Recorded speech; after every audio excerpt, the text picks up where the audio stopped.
Hi, good afternoon and welcome. You're watching MF Corner. I'm Sumera Abdi. On the show today, do you really need a dedicated international fund or can you make do with the international exposure in a diversified equity fund? Harshvardhan Rungta of Rungta Securities will join in to talk about this, and a little later on the show, why asset allocation remains the most important decision in wealth management. Kirtan Shah of SRE Wealth will talk about what to do when you find the market at record highs. All right, so first let me invite Harshvardhan Rungta, CFP and founder at Rungta Securities. Harshvardhan, good afternoon. Thanks very much for joining in. So, we've been speaking so much about international funds that I thought I was wondering if people might be actually overdoing that exposure, right? Because a lot of diversified equity funds also have exposure to international stocks. So therefore, does a person opt for a fund which is purely an international fund, whether it is active or passive, or is it enough that they have either a flexi cap or hybrid or any such scheme which also has international exposure? A very good afternoon, Sumera. It's always a pleasure being on this show.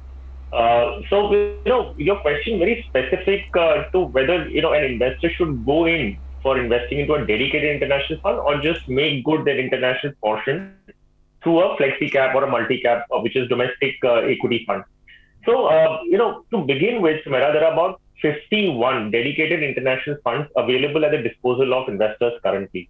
Now, these 51 schemes all across, I'm talking about the dedicated international funds. So they offer all the kind of choices. I mean, you could invest into an index which tracks an international market. This could be on a particular theme. This could invest, specific to any geography, such as probably an American, US economy or across the globe. So there are many, many options available before an investor to choose and pick exactly what fits into their requirements. Now, when you talk about investing in a diversified equity fund, which also has international exposure, so there are a few things that you'll have to keep in mind. So, wherein in case of a dedicated fund, there are certain benefits or options given to investors. In case of a diversified equity fund, the investor really does not have a choice to make, wherein they want to go in for a particular geography, they would like to invest in any index for that matter. The selection of stocks is completely at the discretion of the fund manager. So there is, of course, one set of restrictions that you would have when you choose a flexi cap or a multi cap, those kind of schemes. The other part being the international exposure in a diversified equity fund is an enabling provision. It says that a fund can invest up to an X amount. So it could be say 20 or a 30%. But that does not make it compulsory for a fund manager to definitely have international equities in their portfolio. So at one point, you may see that a fund has an exposure of, say, 20% into an international equity, and they could simply bring it down to zero on another day. So if an investor has decided that they want to go in for a dedicated international allocation, then it's always better to stick to a dedicated fund because then you have the choices as I mentioned to you. Just one bit of advantage that a diversified equity fund would have is on the taxation front. So while international funds are treated as debt schemes for taxation purposes, if a domestic equity fund has an exposure of minimum 65% to domestic equity and say probably up to 30% into international equity, despite having the international companies invested, the taxation is going to be on the equity side. So it is long-term taxation is going to be 10%, which is slightly better in terms of taxation point of view.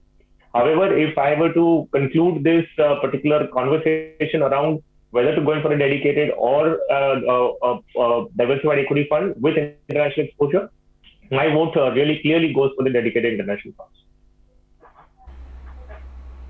Understood. So basically, it all boils down to what the investor has decided, what the asset allocation is, and therefore, if there is a specific allocation to international equity, then opt for a dedicated international fund. And if you're indifferent or you're okay with a small allocation, then perhaps a diversified equity fund will also do. Now, Harshvardhan, we have spoken at length on the show on how to choose an international fund. So I'm going to ask you the other question, which is that if somebody is looking at a diversified equity fund, how do they judge the international component, or how do they analyze a fund? Like, if suppose they just want maybe up to say 5-6% exposure to international equities, how would they select a diversified equity fund? Of course, that not being the only criteria. This is assuming that I want a flexi cap and I want some international exposure. So how do I marry the two? Yeah, so Sumera, the first part being that every domestic scheme can invest into international equities, be it large cap, mid cap, flexi cap, multi cap, small cap, mid cap, provided they have that provision enabled into their scheme information document. Even if they don't have that information right now, they could possibly, they don't have the provision right now, they could take the approval of SEBI and include it into their scheme. So existing schemes could also tomorrow, if any kind, could have an international exposure. Now, specific to your question as to how do you select if in case you want some bit of exposure. So, well, there are a few parameters you can look at.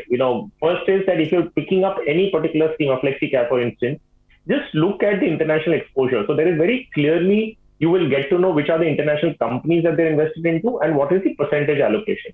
Typically, we see the allocation in the range of say 10 to 20%, and of course, in some cases, it goes up to 30% as well. So the moot question would be that, are you taking anything which is meaningful? So there should be some kind of meaningful allocation. What about allocation of say 5-6% would really not make too much of a difference in your overall allocation point of view. The other part you need to look at is within that allocation, what are the number of companies? So a fund could possibly have only 2 companies that they're invested into internationally, or some would have probably 6 or 7 companies.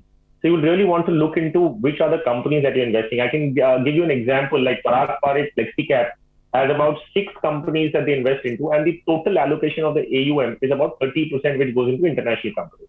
So this 30% is divided among 6 companies that they invest into. A DSP value fund has 5 companies in their portfolio, international companies, and their allocation as well is 30%. The Axis Growth Opportunities Fund has 6 companies again, but their allocation is just 6%. So, despite having 6 companies, they've allocated only 6% of the AUM to international equities. An SBI Focused Equity Fund invests into just 2 companies with a 9% allocation. So this is something that you will have to go into and just take a look as to what exactly are you getting. It should not be just that these companies are a part of the portfolio just for the sake of it. There should be some meaningful value addition into this international equity in the diversified fund. The other thing that you have to look at is what is the investment style. Even in the international allocation. So there could be a growth-oriented investment which could have all possible technology kind of companies in it, or you would have a value kind of investing which would have more of financials. So financials is considered to be a value-oriented philosophy investment style overseas. So DSP Value Fund very clearly would have more of financials in it, and the Parag Parikh, etc. would have technology, the growth-oriented investing. Understood. One more thing, if you'd like to go more into the details, sure, whether they're doing their own research or they have a global research tie-up with a global research. Understood. So Harsh, one final question. People probably have international funds. They have these diversified equity funds.